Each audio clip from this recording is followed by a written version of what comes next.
Okay, thanks, Axel. Yeah, so at the risk of the wrath of Fran and Axel and Keith, I I added a few things to my talk. I looked at mountain pine beetle, but I've also like Aldous, I threw in other natural disturbance, primarily wildfire, into the mix because I was looking at that through with some of my analysis. So I'm going to be talking about that, and my perspective here isn't. It's from a rehab perspective. So I was looking for stands that would benefit from rehabilitation based on available spatial data. So I want to preface that by it's not so much a science talk. It's just taking the available information and incorporating that into some rehab decisions. There's a lot more work to be done as far as incorporating some of the stuff. Like Aldous brought up some great points that should be in. I was really hoping I wasn't going to clash with Aldous, but I'm not, so that's good. So when I took on my job, there was 4 areas of rehabilitation that I was looking at for mountain pine beetle. How many dead trees do we have? We didn't fully know that question, so I wanted to know that. What happens to stand development if we don't do anything about it? So if it's just left alone, what will happen to it? What ecological goods and services are important?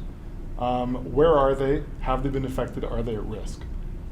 That's in relation to, okay, where is the beetle and what might it be doing? And then the next step was taking and building a tool that would take all the available spatial data and spatial available layers and piece together and figure out where is the best bang for the buck for rehabilitation as far as mountain pine beetle goes. So in order to capture mountain pine beetle in the landscape, in 2015, we did through remote sensing a consultant out of Victoria. We flew 412 townships in Alberta of areas that we knew had mountain pine beetle impacts and had some levels of pine, and then we had them remote sensed for mortality for both gray and red, just to get an idea of where beetle was in the landscape. With the province's control program, if there's an area that we move away from, we're getting out of the leading edge zone for direct control. If we move out of that, we no longer aerial survey it for helicopter aerial surveys. So because of that, we had big inflights in 2006 up in here and down in this area here, and once we knew that it was too much to do, we got out of there. And because of that, we didn't go back and aerial survey it. So a lot of this stuff was not a black hole, but we didn't have full information on what was cumulatively dead from mountain pine beetle in those areas. So that's what I had done in 2015. Most of the imagery was from 2014, but you could see the years up there. So this is what the data looks like. It came back as individual polygons. So every gray tree, every red tree had a polygon on it. It was actually amazing work. And we looked at all stands that were greater than 50% pine, PL or lodgepole pine or jack pine. And it was high resolution imagery, 30 centimeters. And we looked at red trees and gray, both. So this is kind of once you look on the landscape, this is what it does, and you can see as we all know, it's the patchiness. So when we were looking at impacts and trying to figure out what polygons were killed by beetle, you couldn't just take the AVI polygon and average it out to figure out how much of that AVI polygon was dead, because it's always so spatial. It's always very, very patchy mountain pine beetle. You can see all the mortality down here, but there's nothing else in between. So we did a 30 by 30 pixel approach to figure out where to build a polygon out of that, to say this is a disturbance unit, this is the disturbance unit, and this one isn't. That kind of approach. So we were looking at minimum size of 0.5 hectares as a disturbance unit from mountain pine beetle. So this is merely a snapshot in time based on those image dates, the 2013, 14, and 15 imagery. So this is what it looks like. And what the orange is 30 to 50% of the basal area being killed, and the purple is 50% or more of the basal area being killed. So it's very widespread for 30 to 50, and lesser, much more concentrated 50%. You can see in DMI's neck of the woods, there's a lot, quite a bit of mortality there. But so that's kind of the picture. This is again a snapshot in time. Anything that's been continually level 1, so anything that we do level 1 control area, heli GPSing, I didn't do, because we can just generally add that up from year to year and know what the mortality is. But what we've had is there's been an in-flight from Jasper into Hinton. So we see a lot mortality there that's not captured in this, or really, because it just happened this past summer generally, that we haven't captured spatially. So a lot of what I'm going to be talking about here could change in the next 2 years based on that information. But what I'm going to be talking about is this snapshot in time, what we know as of the available layers from, or the available data from this. So that's where the beetle was. What happens if we do nothing? Because really, if we know the stand's going to recover, does it matter as far as ecosystem function? It'll matter from fiber productivity, but if the stand's going to recover to something else, to spruce, to pine, or whatever, from a long-term recovery standpoint, it's okay. ECA calculation recovery curves don't work. They're based on fire rather than beetle. One could assume when you have poor and dry sites, you're going to have less competitive environment, so you should see better recovery of pine, more light penetration, thinner duffs, all the rest of it. You have a richer nutrient regime and a moist but not wet moisture regime, and you're going to get more competitive environments. So you're going to get a lot less recovery of species you want. Those types are going to be unlikely on their own to recover without a pretty significant lag. I'd say greater than 25 years, but you're probably even more in some of those stands. You get a lot more than 25-year lag. So one of the things that's going to hopefully answer a lot of those questions is, as far as recovery goes, is a mountain pine beetle PSP program. So we had this established last year on stands that were at least 20% dead and greater than 50% pine. So we didn't have a lot of PSPs on the landscape that had this. So we had to put in 107 new ones across the province. Mostly, what's the new ones? Pink is the new ones in here. So a lot of up here. So we threw those plots in there, and I think that'll tell us a lot of good information coming down the road. They're already telling us some information on ingress, what's happening in those since attacks, because some of these things were attacked in 2006. So you're going on 11 years post attack. So you're going to start seeing some change. So the third rehab priority is what are the goods and services that are going to be at risk, and have they been affected, or will they be affected? Sometimes we don't know the tolerances. Other times we can assume some tolerances. So with this is some of the water quality quantity stuff from MPB. Other folks are going to be addressing this. My initial discussion with Axel a while ago is MPB's probably not currently at a risk where you're going to have significant impacts from mountain pine beetle. And I know when I did some watershed looking at for 100 meter DEM watersheds, there's very few, if any, that are over 10% killed, and there's nothing over 30% killed of an individual watershed. And if you're looking at the 30% ECA threshold, that becomes significant if you don't have a lot of mountain pine beetle disturbance that are exceeding that.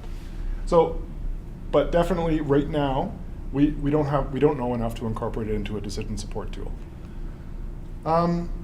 So as far as that's from a kind of a watershed stream quality quantity point of view. From a fish value point of view, it's a little bit different, because we can drill down to the stream level, and especially with our endangered or threatened or current or future endangered or threatened cold water fish, we generally know where they are, and we can assume some things about them. So dead pure pine, some of the assumptions that we made kind of going into this program, dead pure pine will act like a clear cut. Once those dead pine, if it's pure, once they start dropping out of the system, it's effectively a clear cut along the stream side. So as far as a shade provision standpoint, you're not getting much anymore. So you're going to get a lot more thermal impacts on those streams in that circumstance. One thing though is erosion risk isn't likely there, because generally what happens with a beetle tree, it dies, it rots around the root collar, and eventually it breaks off. You don't get that tip up, whereas you do with generally wildfire. As the roots burn out and those trees tip over, you get a lot more mineral soil exposure. Versus beetle, you get more of a break off, so you don't get that same impact. You get less than 80%. This is more assumptions. You get less than 80% pine component, you're likely okay. You have white spruce, black spruce, whatever other species along that in that riparian community, if it's treed, that are going to provide some kind of shade cover. Coarse-weeded debris put into the streams. Various things that the trees will do in the riparian zone. You're going to be generally slow to recover. As far as if it is dead, it's going to be slow to recover, unless of course you have a dry porous site, which is generally unlikely in a riparian community. And one thing is, and this is based on some of the research I reviewed out of BC, the shade value and quality is much higher with conifer in the riparian zone than it is for deciduous species in the riparian zone. So in order to look at to assess ecological good impacts to fish habitat, first you really have to identify what fish habitat you're looking at. So where is the priority fish habitat? Which natural disturbance events, in this case beetle, but a little later on I'll be talking about wildfire, have occurred and have they affected habitat, and which of the reaches, the stream reaches within that area might actually benefit from doing something. So step one, I worked with some of the biologists up in Grand Prairie to try to figure out how would we identify the good fish habitat, and we were looking at the HUCs, so hydrologic unit codes, HUC 8 in this case. We were looking at out of the Fish Sustainability Index data from Fish and Wildlife, we were looking at those HUCs for Arctic grayling and bull trout with historic high densities, so meaning the habitat was good, and current adult densities of low or better. We don't want HUCs that have likely extirpated populations, because you won't see any kind of recovery, so you're kind of beyond the point there. They had good populations in historically, so they're good habitat, and recovery or maintenance is possible. So that was the first step to identify where the fish could be. And then once you're in one of those HUCs, you have a number of streams. And one of the things that was brought up by the bios is with climate change, you're going to get a lot more warming of the streams. And a key thing would be that elevational threshold where you're going to get a climate refugia. So you're going to be able to see these fish persist on the landscape if above a certain elevational threshold. So that makes those types of streams above that elevational threshold more important if that's going to be a refugia. So I was looking at what the thresholds could look like, and we came up with a 500 meter threshold for Arctic grayling and 1,100 meters for bull trout. And then then you could identify what streams are above that threshold, and that's what we did here. This is kind of a stream inside the HUC, but when you look at these dark blue, those are the ones above the thresholds. You get a lot of stuff below that, and you hate to say we write them off, but they're not as important from a rehab standpoint as those ones above that elevational threshold. So if we're making decisions, it seems like that's the right one to make as far as where to put some money. Step 3 is, okay, so that's Arctic grayling and bull trout. We don't have that information yet for Athabasca rainbow trout or West Slope cuts, but we do have the recovery plan data, We have the ecologically significant habitat for Athabasca rainbow, and we have the West Slope cut critical habitat. So we can also throw those into the mix as far as what we're going to look at. And I also looked at Class A water bodies as well. These are all spatially available, so we could help drill all this information down to see, okay, what are the priority fish areas that we want to actually be looking at. And then once you have that fish habitat, you got to look at where's the disturbance. So what I was looking at was those polygons, those heavily disturbed polygons that are more than 50% of the basal area. So where are they on the landscape, and where are they relative to where the fish habitat is? And so what I looked at is somewhat arbitrary, but I looked at a 30-meter buffer on these reaches to look at, okay, that's a tree length from the stream. Where are those reaches disturbed by mountain pine beetle within 30 meters? So from a shade retention standpoint, if that beetle kill is outside of 30 meters, it wouldn't be doing much for the stream anyway, because it's beyond a tree length. So that's why I looked at 30 meters. Yeah, so looking at that, it was where is the damage in relation to the good fish habitat? So once I did that look, this is what I came up with, and it's pretty darn low. Looking at about 19 hectares of beetle kill inside a 30-meter buffer. That's before I looked at the imagery. Then when I looked at every single one of those on imagery to figure out, is that correct? And yes, it's correct, but often what you have is it's called a pine polygon right to the edge, but you don't get that all the way down to the riparian zone. It might be, the polygon might be drawn right to the polygon edge, but as soon as you get close to the riparian zone, you're starting to pick up black spruce, white spruce, and everything else. So I ended up dumping all of them, because a lot of that stuff inside that riparian zone didn't end up being, there was some dead pine, but most of it was just that typing change. And this being said, there's dead pine in riparian zones. We know that. But it's not at a level where the polygon itself is killed and where you would actually see long-term impact from mountain pine beetle. So that's that question about where is it on the landscape and has it done any effects. So I then took the spatially available information and put it into a decision support tool. So this decision support tool was looking at rehab in general, looking at all kinds of values like timber fiber production, all those kind of things from an upland standpoint. But there are some water riparian type values in here that we're looking at for putting it through the FRIA-based program on on priorities for rehab. So key ones here are likelihood of unaided recovery and understory structure. If you're going to have quick recovery along those in that mountain pine beetle stand, or you have, yes, the overstory is killed, but you have lots of a good robust understory of conifer coming up, is that really a concern? I don't think so. So from a fish habitat standpoint, you could weed out some of these stands that are not going to be a problem.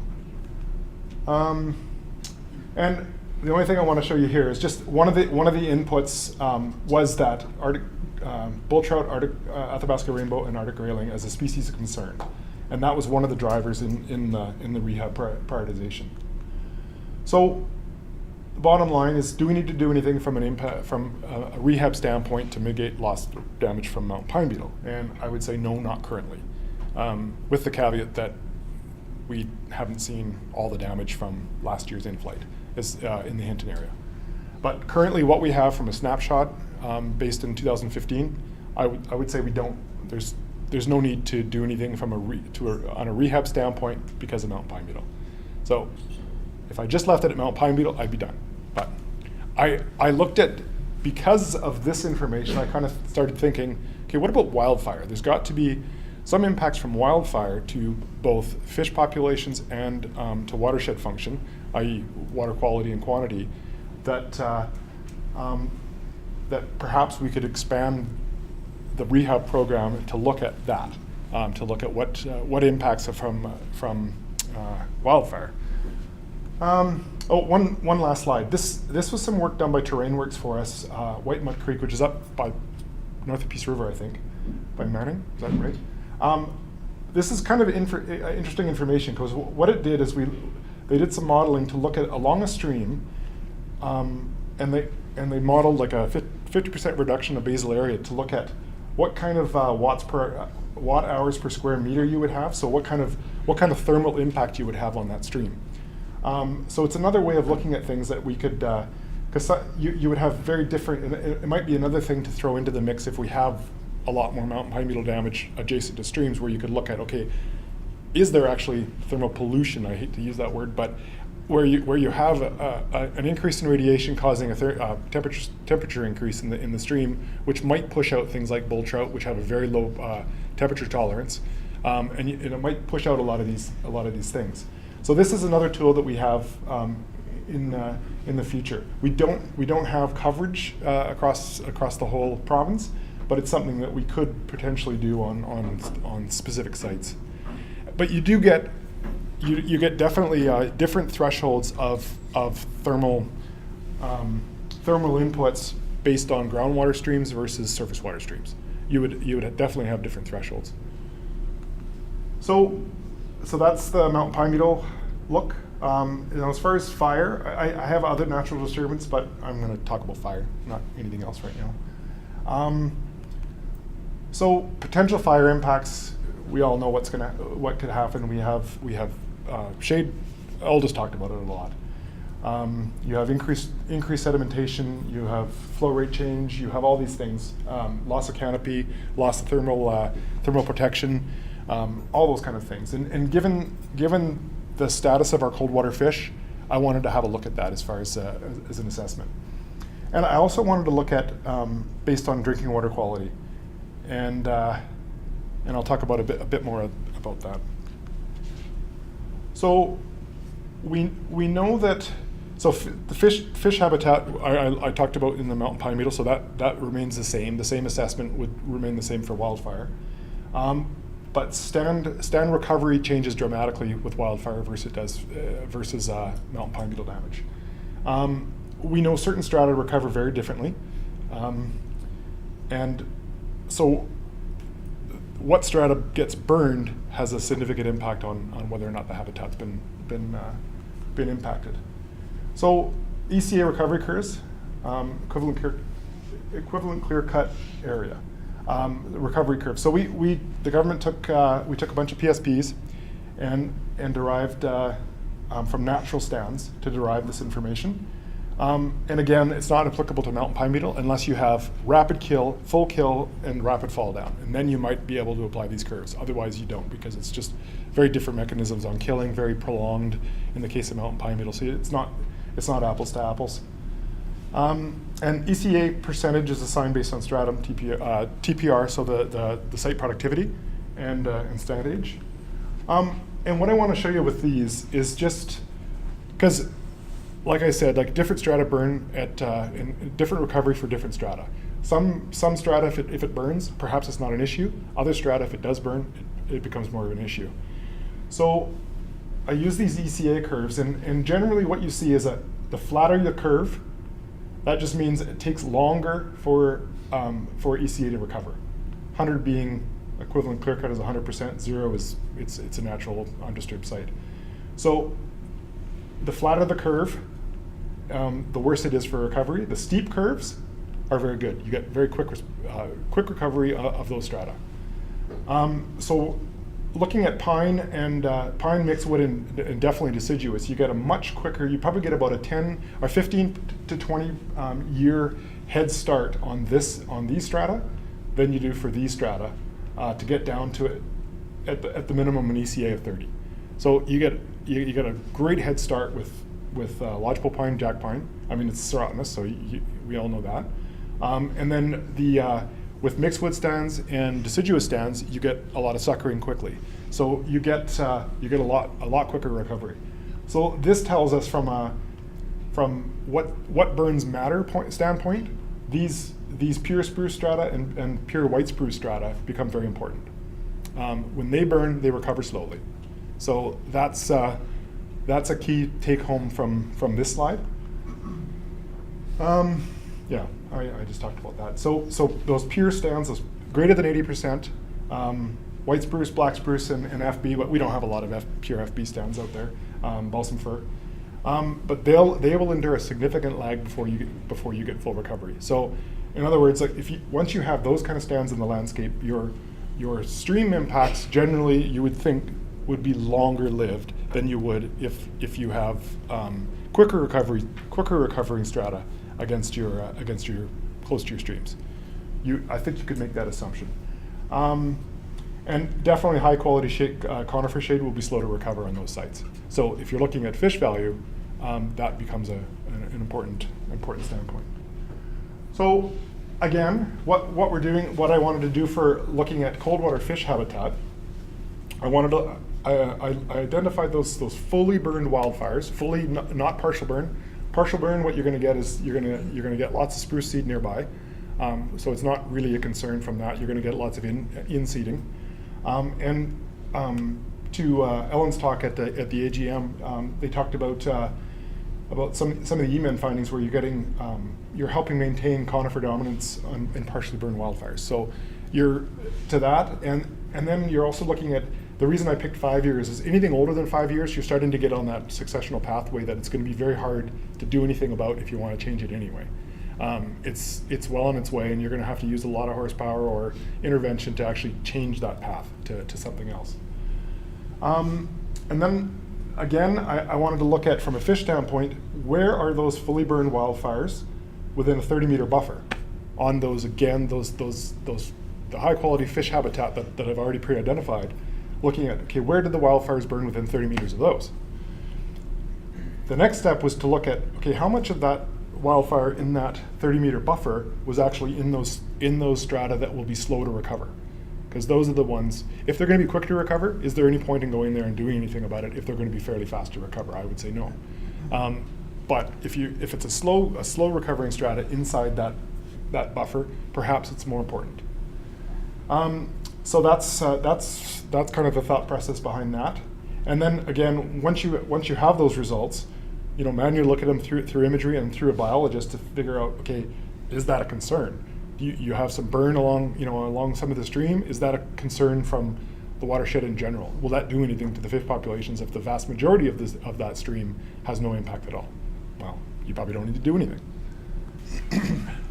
So this is one of the more affected. This is an Arctic grayling hawk, a priority hawk, and then this is just kind of what some of that disturbance would look like. You have this wildfire, quite a large wildfire. I don't know what is that, high level wildfire 142, 2012. You can see a lot of grayling habitat was actually burned over, but once you start drilling down and looking at it from a bigger standpoint, the biologist said, you know what, that doesn't really matter because there's enough of that watershed and enough of that stream system that didn't burn, so it doesn't become even an issue.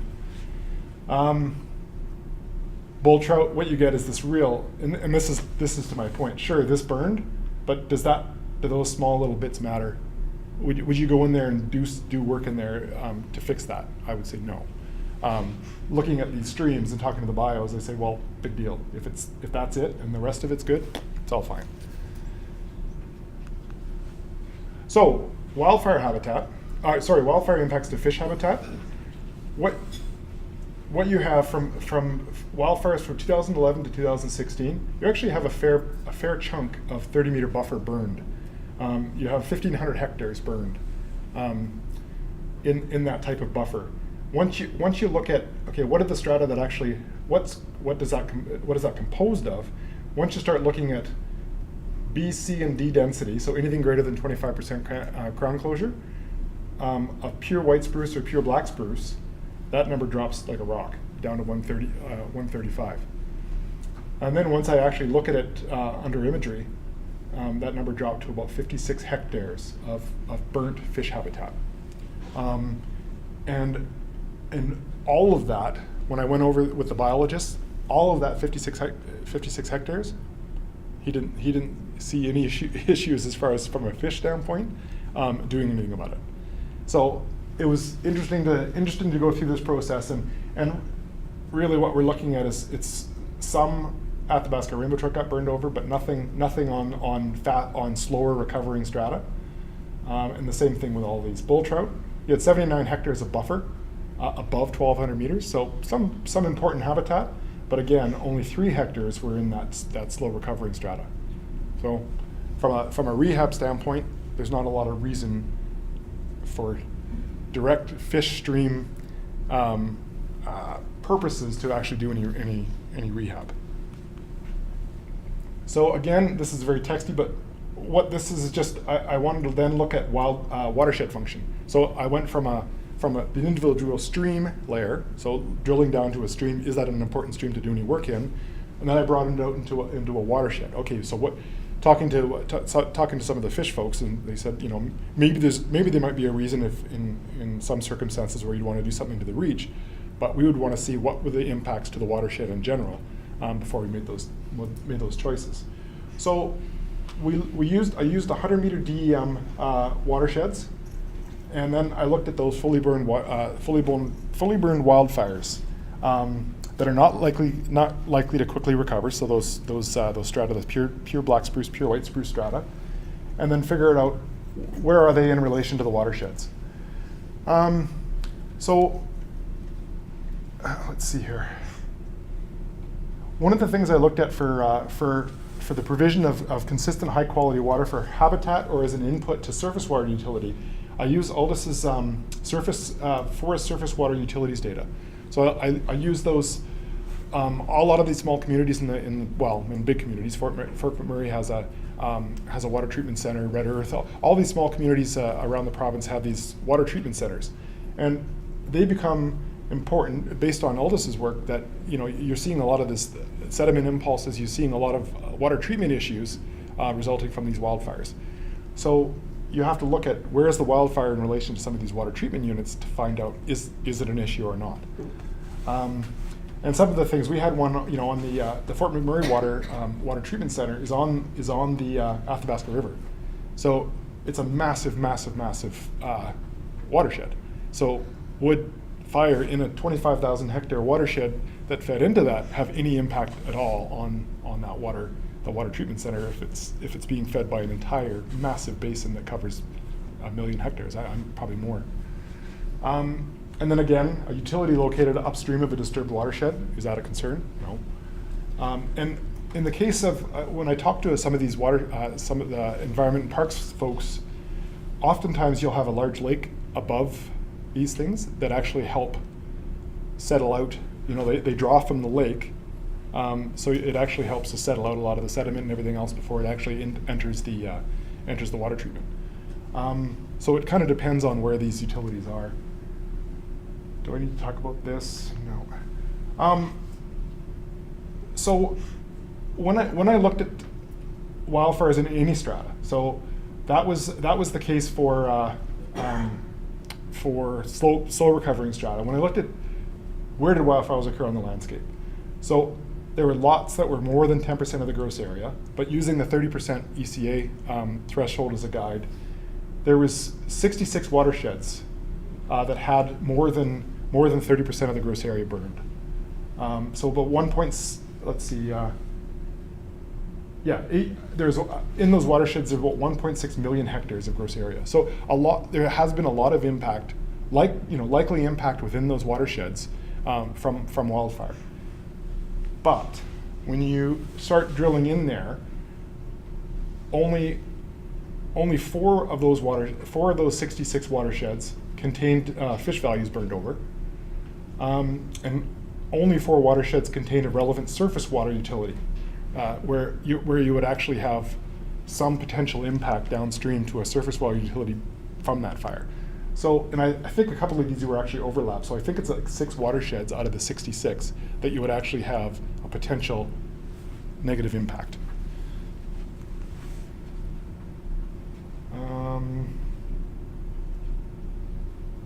And in of those 66, again, this is all strata. So you're going to have a potential impact to the waterworks, but hopefully because of the quicker recovering strata, i.e. aspen types, mixed wood types, lodgepole pine types, that kind of thing, you're going to get a lot quicker recovery, and hopefully it's not as prolonged as it would be for black spruce, white spruce. But I'm sure Aldous could shed some light on that in the future as well. So looking at just slowly recovering stands, the pure white spruce, pure black spruce, only 3 watersheds were more than 10% burned, of consisting of slow recovering strata.